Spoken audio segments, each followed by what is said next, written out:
कहानी की शुरुआत होती है एक बेहद खौफनाक मंजर से। हमारे मेन कैरेक्टर जोंग के दादाजी जमीन पर मरे पड़े हुए हैं और उनके मुंह से खून बह रहा है। जोंग अपने दादाजी के बेजान चेहरे को करीब से देख रहा है और वो हमें बताता है कि मेरे दादाजी की मौत हो गई। उन्हें किसी ने बेरहमी से बीच से दो टुकड़ों में काट दिया था। लेकिन अजीब बात यह है कि मेरी आंखों में से एक भी आंसू तक नहीं निकला, ना ही मुझे कोई दुख हो रहा है। वो इस दुनिया में मेरे इकलौते परिवार थे। मैं कितना भयानक इंसान हूँ। कहानी थोड़े समय पीछे जाती है। जोंग जंगल से एक बहुत ही कीमती और दुर्लभ जड़ी बूटी स्पिरिट कनेक्शन हर्ब लेकर खुशी खुशी अपने दादाजी के पास आता है। दादाजी उसकी तारीफ करते हैं कि वो पूर्वी इलाके से इतनी बड़ी बूटी ढूंढ लाया जिसके बाजार में कम से कम 5 न्यांग यानी चांदी के सिक्के तो मिलेंगे।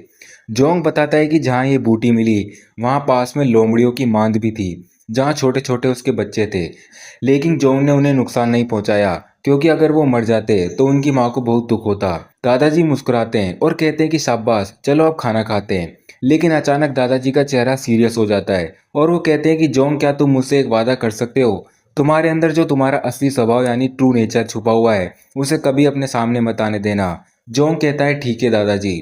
लेकिन अब दादाजी मर चुके हैं। जोंग उनकी लाश के सामने मन में कहता है आई एम सॉरी दादाजी, लेकिन मुझे नहीं लगता कि मैं आपका ये वादा अब निभा पाऊंगा। सीन शिफ्ट होता है जोनयांग काउंटी पर, जहां कैदियों को घसीट कर ले जाया जा रहा है। लोग उन पर गुस्सा थूक रहे हैं और उन्हें गाली दे रहे हैं। भीड़ में लोग देखते हैं कि एक नौजवान कैदी के लिए पूरी एक अलग बंद बग्गी रखी गई है। लोग कानाफूसी करते हैं, ये दिखने में तो जवान है लेकिन इसे कम मत समझना, ये इस जेल का सबसे खतरनाक मुजरिम है जिसने सिर्फ एक हाशिए यानी सिंथ से ना जाने कितने लोगों को मार डाला है। लोग इसे शायद किलर डीमन कहते हैं। भीड़ चिल्लाती है साले शैतान, सुंदर चेहरे के पीछे इतना बड़ा हत्यारा। लेकिन जोंग अंदर चुपचाप बैठा सुन रहा होता है। वहीं पास के गोल्डन जेड हॉल में एक रईस आदमी अपने किसी खास काम के लिए एक मोहरे की तलाश में है। वो कहता है कि मुझे कोई ऐसा जवान लड़का चाहिए जिसके मरने से दुनिया में किसी को कोई फर्क ना पड़े।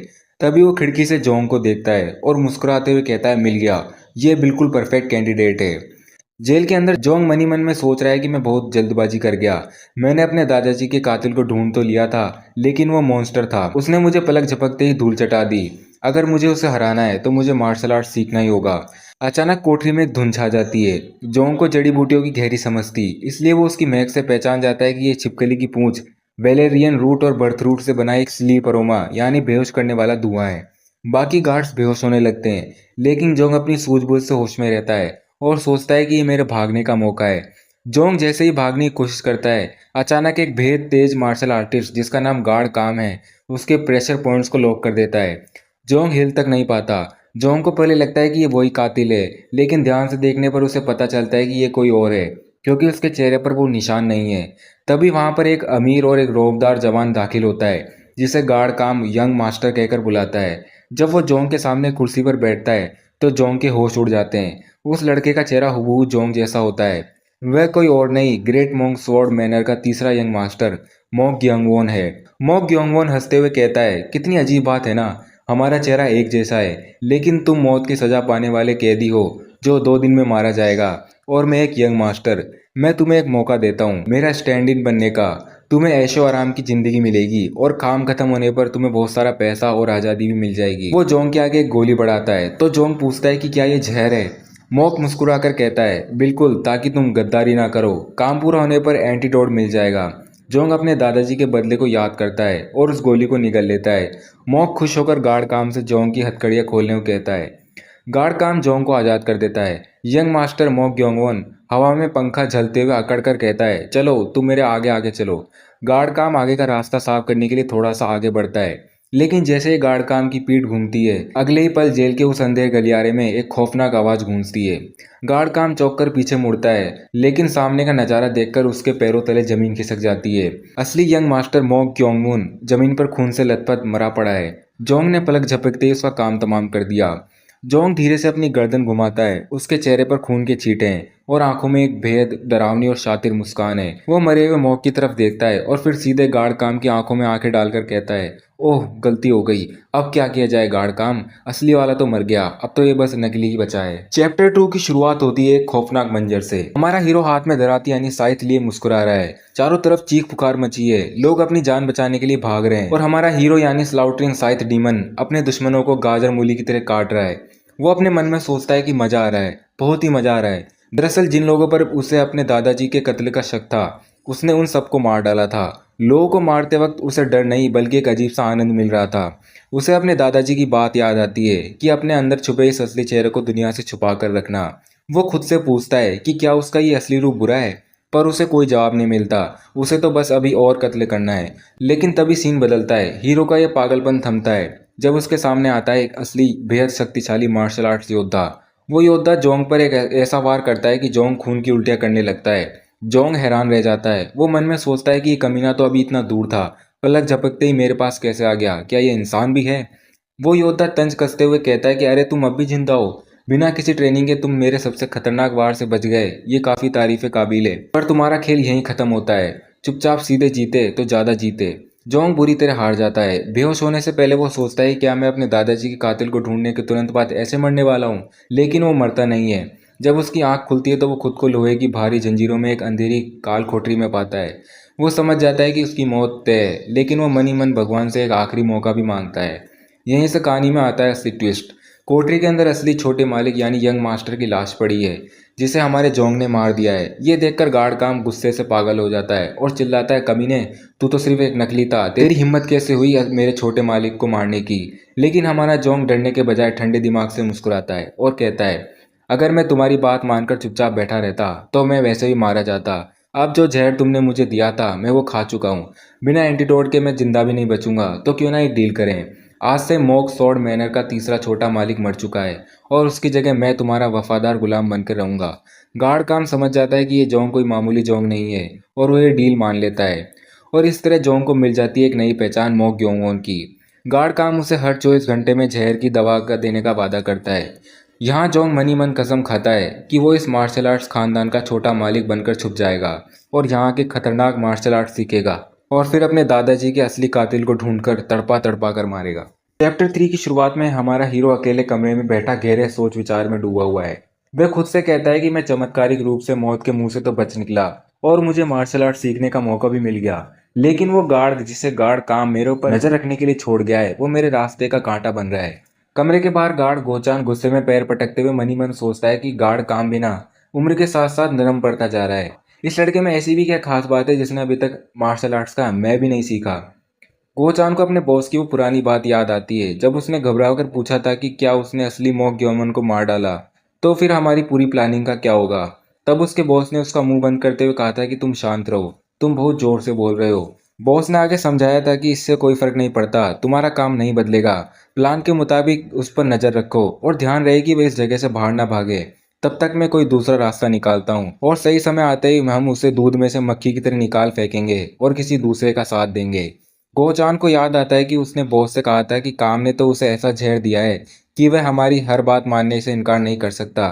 हमने उसे चुना इसलिए था। इस पर गार्ड काम उससे कहता है कि वह वैसा नहीं है, वह गुलाम बनकर रहने वाला इंसान नहीं है, वह मौत की सजा पाया हुआ कैदी था। फिर भी उसने असली मास्टर को मारकर उसकी जगह ले ली। जो मौत के मुंह से बचकर इतना दिमाग चला सकता है वह बेहद खतरनाक है और उससे दूरी बनाकर रखना ही हमारी भलाई है। गोचान अपना सिर पकड़कर झुंझलाता है और कहता है कि धत तेरे की, मैं अपने बॉस के हुक्म के खिलाफ भी नहीं जा सकता। और इस लड़के में ऐसा भी क्या है जो जहर खाने के बाद भी इतना बेखौफ है? कमरे के अंदर जोंग टेबल पर उंगलियां थपथपाते हुए सोचता है कि गार्ड काम ने मुझे ये तो बताया ही नहीं कि उन्हें मेरी जरूरत क्यों है। बस एक गार्ड को मुझ पर छोड़कर चला गया। यहाँ का माहौल देखकर लगता है कि ये जगह उतनी खतरनाक भी नहीं है, बल्कि काफी सुरक्षित है। इसका मतलब कि वो मुझे बताना नहीं चाहते बल्कि वो पाला बदलने की तैयारी में है। जोंग उठकर बाहर जाने लगता है तो गोचान उसका तुरंत रास्ता रोककर रॉब से पूछता है कि ये कहाँ जा रहा है, बाथरूम जाना है क्या? जोंग बिल्कुल शांत रहकर जवाब देता है, नहीं, बस थोड़ी खुली हवा खाने जा रहा हूँ। मुझे तुमसे कुछ पूछना भी था, क्या साथ चलोगे? गोचान उसे धमकी देते हुए कहता है कि चुपचाप अंदर वापस चला जा। अगर अपनी भलाई चाहता है तो मुझे गुस्सा मत दिला, वरना यहाँ खून की नदियाँ बह जाएगी। जोंग उसकी आंखों में आंखें डालकर कहता है कि तुम्हारा नाम गोचान है ना? तुम अपने गुरु गार्ड काम से तो ताकत में बहुत कमजोर हो। गोचान चौंक कर पूछता है कि क्या कह रहे हो? तभी जोंग बिजली की फुर्ती से अपनी उंगलियां गोचान के शरीर पर मारकर उसके प्रेशर पॉइंट्स लॉक कर देता है। गोचान अवाक खड़ा रह जाता है और सोचता है कि मेरा शरीर हिल क्यों नहीं रहा। क्या इसने मेरे प्रेशर पॉइंट्स को ब्लॉक कर दिया? ये क्या छुपा रहा था? क्या इसे मार्शल आर्ट्स आती है? जोंग अपनी उंगलियों को देखते हुए मासूमियत से कहता है, अरे तुम अब भी थोड़ा हिल पा रहे हो, लगता है मैंने ठीक से नहीं किया। मैंने बस एक बार गार्ड काम को ऐसा करते हुए देखा था तो उसकी नकल कर ली। ये सच में उतना आसान नहीं है। गोचान मन ही मन बुरी तरह डरते हुए सोचता है कि ये पागल क्या कह रहा है। सिर्फ एक बार में देखकर इसने मेरी नसें ब्लॉक कर दी। काम सही कह रहा था, ये इंसान बहुत ही खतरनाक है। गोचान डर के मारे हांफते हुए चिल्लाता है कि तुम उस जहर के बारे में भूल गए क्या, जो तुम्हारे शरीर में है। तुम उसे भूल नहीं सकते। अगर तुम्हें समय पर उसका तोड़ नहीं मिला तो तुम्हारे शरीर के हर अंग से खून बहेगा और तुम तड़प तड़प कर मरोगे। जोंग कहता है, अच्छा हाँ जहर, मैं तो उसके बारे में भूल ही गया था। गोचान हैरान होकर पूछता है कि क्या। गोचान का दम घुटने लगता है और वो बोलता है कि तुम कमीने क्या कर रहे हो। जोंग एक डरावनी मुस्कान के साथ उसके करीब आकर कहता है कि जहर, मुझे अपनी इनर पावर को घुमाना होगा और उसे बाहर निकालना होगा। जब मैं छोटा था तब से अपने दादाजी के साथ जंगलों में जड़ी बूटियां ढूंढते हुए मैंने इतने जहर चखे हैं कि अब मेरा खून खुद एक जहर बन चुका है। मैं किसी भी चीज़ को सूंघकर या चखकर बता सकता हूँ कि इसमें क्या मिला है। मुझ पर कोई जहर काम नहीं करता, इसलिए मुझे तुम्हारी दवा की कोई ज़रूरत नहीं है। मैंने कहा था ना कि मुझे एक तुमसे सवाल पूछना है। क्या तुम मुझे स्क्वाड मैनर के बारे में कुछ बता सकते हो? मुझे यकीन है कि तुम मेरे बहुत काम आओगे। गोचान डर से कांपते हुए सोचता है कि यह तो कोई शैतान है। सीन बदलता है मॉक स्वॉर्ड मैनर का और हमें मुख्य हॉल दिखाया जाता है। बिस्तर पर बीमार मैनर मास्टर मॉक इंदान लेटे हुए खांस रहे हैं और कह रहे हैं कि क्या सच में इसका कोई उपाय नहीं है। पास खड़ा वैद्य मनी मन सोचता है कि मैंने सारी जड़ी बूटियां आजमा ली पर इस बीमारी का कारण नहीं मिल पाया। मास्टर, आपको बीमार होने से पहले अपना वारिस चुन लेना चाहिए था। महल के माहौल के बारे में बताते हुए गोचान कहता है कि मैनर मास्टर के 4 बेटे हैं, लेकिन उन्होंने किसी को भी अपना उत्तराधिकारी नहीं बनाया। इसलिए पूरे महल में इस समय तूफान से पहले की खामोशी है। अगर मास्टर मर जाता है तो भाई गद्दी पाने के लिए एक दूसरे का खून बहा देंगे। पहली पत्नी खास तौर पर अपने बेटे से बहुत प्यार करती है। कौन जानता है कि वे उसे गद्दी दिलाने के लिए क्या कर बैठे। कमरे में भारी गहनों के साथ पहली पत्नी लेडी सियोक दाखिल होती है। लेडी सियोक पूछती है कि मैनर मास्टर कैसे हैं। वैद्य कांपते हुए माफी मांगता है कि मेरा ज्ञान कम पड़ रहा है, मैं इसका इलाज नहीं ढूंढ पा रहा हूँ। यह एक रहस्यमय बीमारी है जिसे कोई नहीं समझ पा रहा। लेडी सियोक गुस्से में कहती है कि जैसा मुझे उम्मीद थी वही हुआ। अब मेरे पास तांत्रिक विद्या के अलावा कोई और विकल्प नहीं बचा है। वैद्य हैरान होकर कहता है कि मेरी लेडी, तांत्रिक विद्या तो एक अंधविश्वास है। आप ऐसा कदम कैसे उठा सकती हैं? लेडी सियोक डांटते हुए कहती है कि तो क्या मैं चुपचाप बैठकर अपने पति को मरते हुए देखूं? मैं अब और कुछ नहीं सुनना चाहती। मैंने एक तांत्रिक को बुला लिया है, इसलिए अब तुम यहाँ से जा सकते हो। वैद्य वहां से जाने लगता है और लेडी सियोक बाहर सिपाहियों को कड़ा हुक्म देती है कि तांत्रिक ही बीमारी को ठीक करेगा, इसलिए मुख्य हॉल में किसी को भी आने मत देना। एक सिंगल सोल भी अंदर नहीं आनी चाहिए। कहानी वापस प्रेजेंट में आती है जहाँ कोचान कहता है कि यह है मॉक स्वॉर्ड मैनर की मौजूदा स्थिति। जोंग, अच्छा तो ये बात है। ठीक है, तो फिर हमें यहाँ से बाहर नहीं निकलना चाहिए? कोहचान चौंक पूछता है कि कहाँ के लिए? जोंग खिड़की से बाहर महल की तरफ देखते हुए एक शातिर मुस्कान के साथ कहता है कि कहाँ मतलब, मैं मैनर मास्टर से मिलने जा रहा हूँ। तो भाई सीन कुछ ऐसा है कि हमारे हीरो को सब समझ में आ चुका है। वो अपने चमचे गार्ड से कहता है कि अच्छा, तो वो मरा हुआ असली मॉक ग्यांगवॉन और वो बुढ़ा गार्ड का मुझे मिलकर मोहरा बना रहे थे। साले चाहते थे कि मैं आगे जाऊं जिससे बड़ा भाई भड़क जाए और हम दोनों आपस में लड़कर मर जाए। गार्ड डरते हुए बोलता है, जी मालिक, उसका यही प्लान था। अब समझो कि ये भाई लोग कौन है जिससे हमारे हीरो को भिड़ना है। बड़ा भाई मॉक ग्योंगहो, 20 साल, गाल पर पैदाइशी निशान है, पूरा अय्याश और पियक्कड़ है, हर दूसरे दिन महफिल में मिलता है, चारों भाई बहनों में सबसे निकम्मा, लालची और जालिम है। दूसरा भाई मॉक ग्यून प्योंग, 18 साल, उसकी आंखें बड़ी तेज है, बिल्कुल अपनी चालाक माँ पर गया है, गद्दी हथियाने के लिए किसी का भी मर्डर कर सकता है। जोंग मनी मन सोचता है, वाह यार, प्लान तो तगड़ा था। दोनों भाइयों को एक जगह बुलाओ, मुझे सामने खड़ा कर दो। दूसरा भाई गुस्से में आकर यानी मुझे नकली को मार देगा और जब वो सोचेगा कि काम खत्म हो गया तब बड़ा भाई उसकी पीठ में छुरा घोंप देगा। दोनों साले साफ। पर इन्हें क्या पता था कि असली मॉक ग्योंगवॉन को तो मैं पहले ही यमराज के पास भेज चुका हूँ। अब पूरा खेल खत्म, अब ये खेल मेरा है। चमचा गार्ड पूछता है, पर छोटे मालिक, आप बड़े राजा मैनर मास्टर से मिलने क्यों जा रहे हो? जोंग कहता है कि क्योंकि बुड्ढे का जिंदा रहना मेरी खुद की जान के लिए बहुत जरूरी है। गार्ड बोलता है कि पर उस खूसट गार्ड काम को पता चला तो? जोंग हंसकर बोलता है, तो तुम उसे बताओगे नहीं ना, सिंपल। गार्ड गोचान मनी मन सोचता है, लो भाई मैं तो फंसा। दूसरी तरफ बड़े भाई की माँ एक तांत्रिक यानी शमन को लेकर राजा के कमरे में आई है।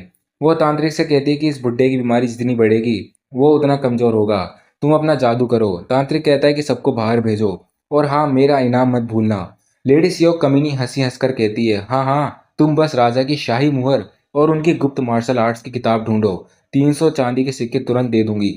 जोंग और गोचान देखते हैं कि चौथा भाई मोक यूचुन धूप में खड़े होकर अजीब पोजीशन में पैरों की ट्रेनिंग कर रहा है। गोचान बताता है कि मालिक ये छोटा भाई है, दिन रात मेहनत करता है, इसलिए इसकी मार्शल आर्ट सबसे खतरनाक है और राजा इसे सबसे ज्यादा प्यार करते हैं। ये हॉर्स स्टेप पोजीशन है क्योंकि मार्शल आर्ट्स की असली ताकत पैरों से आती है।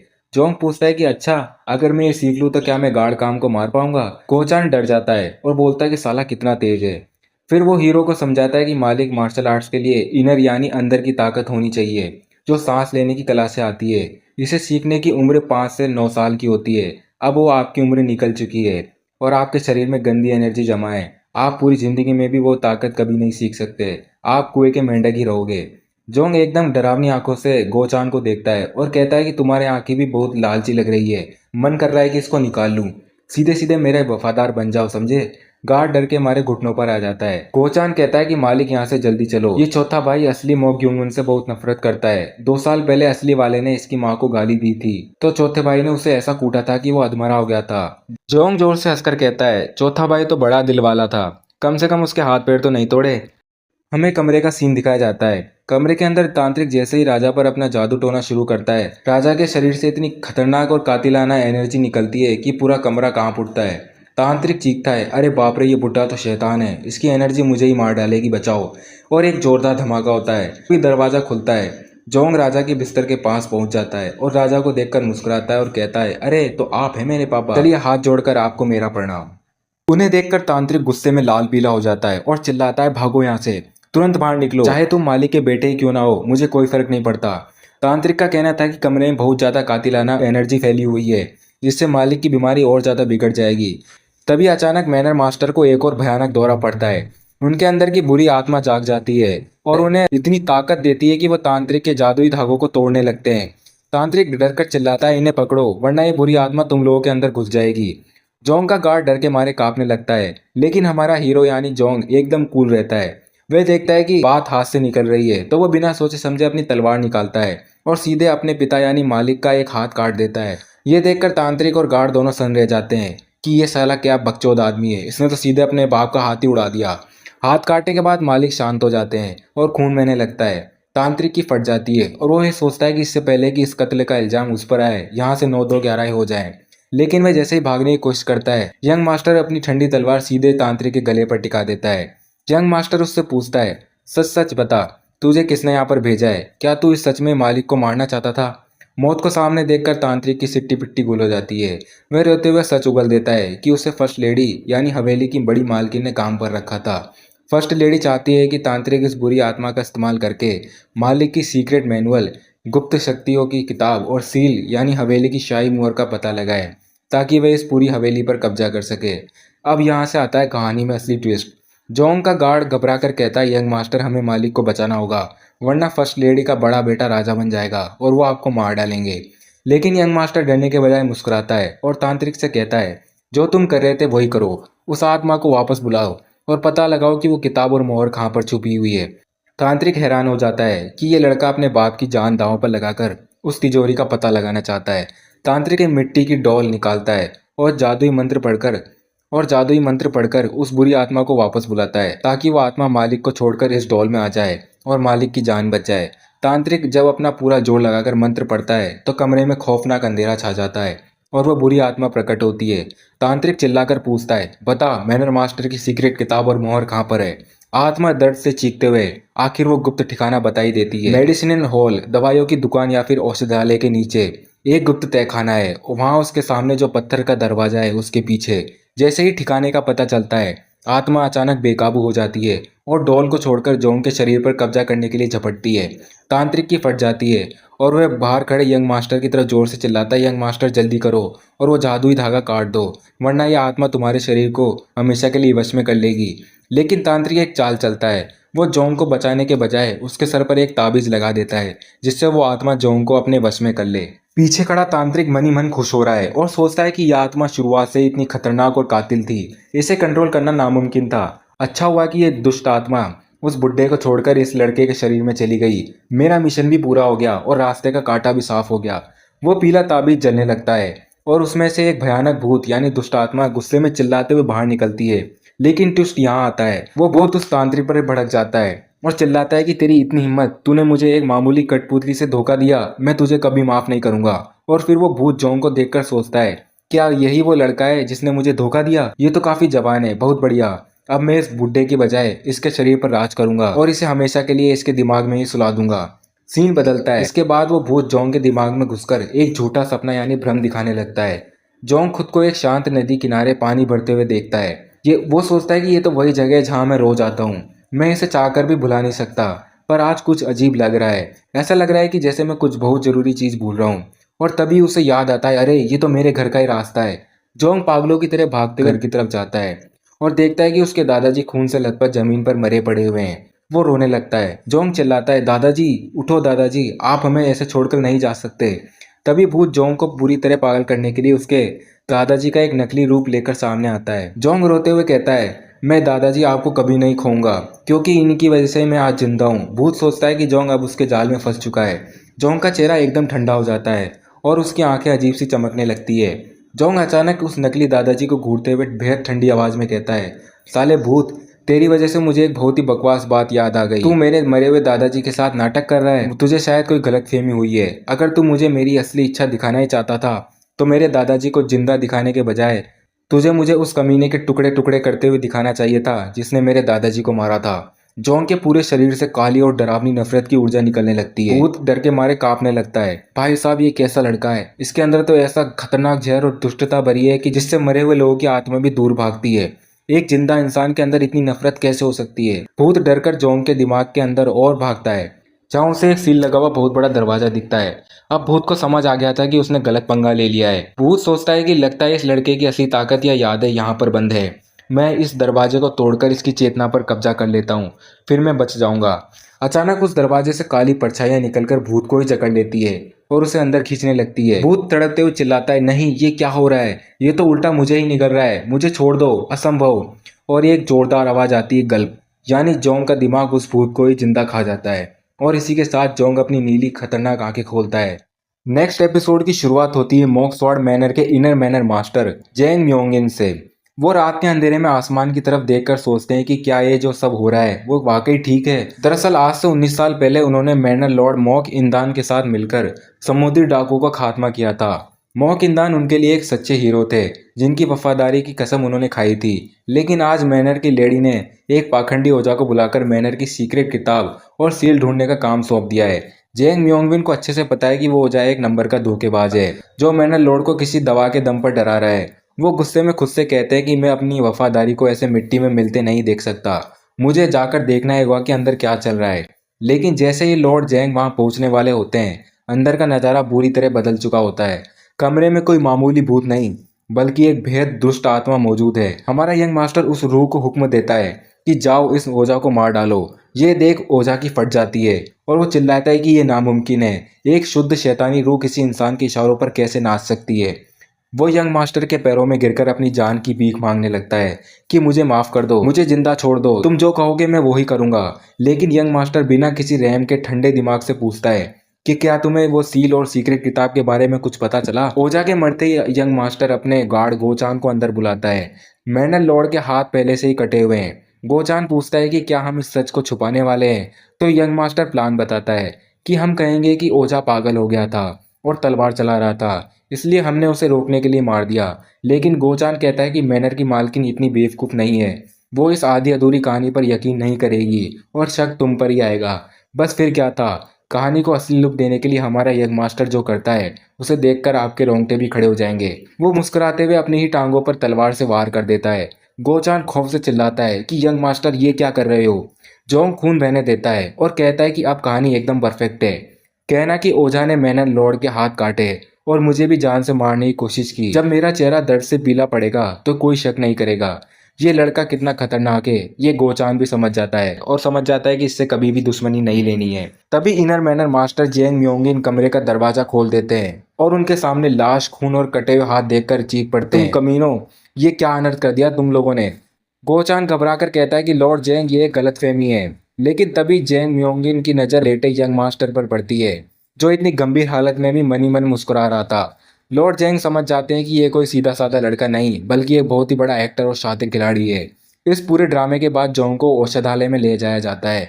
वो दर्द में भी खुश है क्योंकि मैनर लॉर्ड ने मरने से पहले उससे असली खजाने का पता बता दिया था कि तहखाने में चौथे पत्थर के दरवाजे के पीछे सीक्रेट किताब है। जोंग प्लान बनाता है कि वो रात को वहां जाएगा। तभी गोचान ओझा के सामान से बची हुई 2 रहस्यमयी किताबें लेकर आता है क्योंकि बाकी सबूत सब मिटाने के लिए जला दिए गए थे। जोंग उन किताबों को देख ही रहा होता है कि तभी कमरे का दरवाजा खुलता है और मैनर की लेडी यानी मैडम गुस्से में पहरेदारों को हटाते हुए अंदर आती है और कहती है कि चलो अब बात करते हैं। अब अपना ग्योंगवून एक जोंग ठहरा एक नंबर का एक्टर वो बेड पर लेटे लेटे ही मासूम बनकर बोलता है, फर्स्ट मैडम मुझे माफ करना, मेरे पैरों की हालत इतनी खराब है कि मैं उठकर आपका स्वागत भी नहीं कर पा रहा। पीछे खड़ा गोचान सोचता है कि चलो भाई लड़के ने एक्टिंग तो बढ़िया की, अब बस ये औरत ज्यादा सवाल जवाब ना करे। लेकिन भाई साहब यहाँ लेडी सीओ कोई हालचाल पूछने नहीं आई थी, वो सीधे बोलती कि मैं यहाँ तुम्हारी बकवास सुनने नहीं आई हूँ। और भाई बिना सोचे समझे वो सीधे ग्योंगवून के उसी जख्मी पैर पर जोर से लात मार देती है। ग्योंगवून दर्द से चिल्ला उठता है। लेडी सीओ उसे दबाते हुए कहती है हिलना मत, लगता है सच में ही चोट लगी है। अपना झूठ सच साबित करने के लिए खुद को ही चोट पचा ली, काफी दर्द हो रहा होगा ना। लेडी सीओ कहती है कि तुम्हारी ओझा वाली कहानी अच्छी थी पर तुम एक बात भूल गए, एक असली और पावरफुल ओझा कभी भी पूजा के बीच में खुद पागल नहीं हो सकता। वो चिल्लाती है कि तुम्हारी इतनी हिम्मत कि तुम मुझे बेवकूफ बनाओ, सीधे सीधे बताओ कि तुमने क्या देखा। अब लेडी सियोक को लगा था कि ग्योंगवून डर जाएगा, लेकिन भाई यहाँ होता है असली सीन। ग्योंगवून डरने के बजाय पागलों की तरह हंसने लगता है। वहाँ लेडी सियोक और उसकी दासी के होश उड़ जाते हैं कि ये भाई पागल हो गया है क्या। असल में ग्योंगवून ने अपनी गुलाम भूतिया आत्मा से लेडी सियोक पर हमला करवाया था, लेकिन लेडी सियोक इतनी तगड़ी फाइटर थी कि आत्मा उसके पास से बस एक ठंडी हवा की तरह गुजर गई और उसे कुछ भी नहीं हुआ। ग्योंगवून समझ जाता है कि ये बुढ़िया काफी खतरनाक है। अब ग्योंगवून पूरा गेम ही पलट देता है। वो अपने मुंह का खून पोंछता है और सीधे लेडी सियोक से कहता है, वो सीक्रेट मैनुअल और मोहर तुम्हें वही चाहिए थी ना, तो फिर तुम्हें मुझसे तमीज से बात करनी चाहिए थी, धमकी देने के बजाय। ग्योंगवून आगे कहता है कि देखो मुझे इस मैनुअल का मास्टर बनने में कोई इंटरेस्ट नहीं है, लेकिन मैनोर का मास्टर बनने का सपना सिर्फ तुम्हारा बेटा ही नहीं देख रहा। तुमने मेरे साथ ऐसा बर्ताव किया है तो मैं ये सीक्रेट मैनुअल जाकर अपने दूसरे बड़े भाई को दे दूंगा या फिर हमारे सबसे छोटे भाई को गिफ्ट कर दूंगा जो मार्शल आर्ट सीखने में बहुत तेज है। लेडी सियोक के तोते उड़ जाते हैं। ग्योंगवून लास्ट में फुल स्वैग से बोलता है, अब समझ आया, गेम तुम्हारे हाथ में नहीं मेरे हाथ में है, बाहर बहुत ठंडे है, अपना ख्याल रखना। और वहां से निकल जाता है। ग्योंगवून के जाने के बाद लेडी सियोक गुस्से में पागल हो जाती है और कमरे की चीजों को इधर उधर फेंकने लगती है। वो समझ जाती है कि ग्योंगवून कोई सीधा साधा लड़का नहीं है, बल्कि वो बचपन से ही नाटक कर रहा था। वो अपनी दासी से कहती है कि तुरंत फिनिक्स पवेलियन नाम की खतरनाक ऑर्गेनाइजेशन को खबर करो कि उनका ओझा मर गया है, यानी वो ग्योंगवून के पीछे अब बहुत बड़े गुंडे लगाने वाली है। दूसरी तरफ आधी रात को ग्योंगवून चुपचाप बैठकर आत्माओं की एक सीक्रेट किताब पढ़ रहा होता है। वो समझ जाता है कि उसका मौजूदा भूत बड़े फाइटर्स के सामने कमजोर है। अगर उसे इन सबसे जीतना है तो उसे चौथी कैटेगरी वाली ग्रीन स्पिरिट को ढूंढना होगा।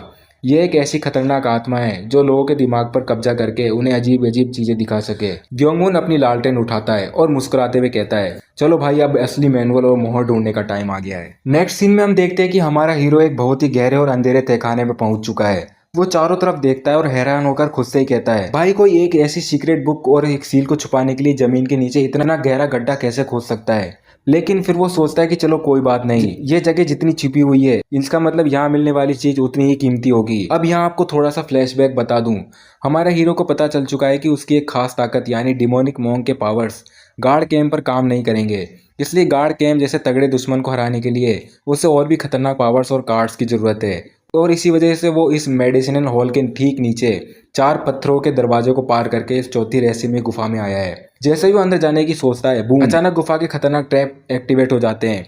चारों तरफ से उस पर हमला होने लगता है, लेकिन हमारा हीरो बहुत ही फुर्तीला है और वो बच जाता है। वो मुस्कुराते हुए कहता है, ओहो, तो असली खेल तो अब शुरू हुआ है। इतनी गहरी गुफा और इतने सारे जाल।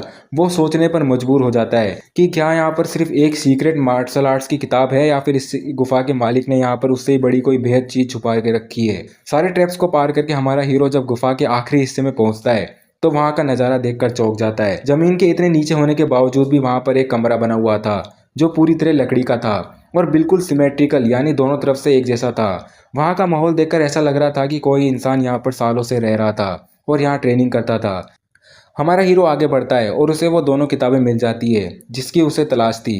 पहली किताब थी एडमंड रिजोल्व और दूसरी किताब थी वुडुहार्ट स्वॉर्ड ट्रांसफॉर्मेशन टेक्निक। गार्ड गोचान ने उसे पहले ही बताया था कि मार्शल आर्ट दो हिस्सों में बटा है, एक तलवार चलाने की तकनीक और दूसरी शरीर की आंतरिक शक्ति बढ़ाने की तकनीक। हमारा हीरो कहता है कि लोग इसके एक हिस्से के लिए तरसते हैं, पर ये मैं दोनों किताबें अपने साथ ले जाऊंगा।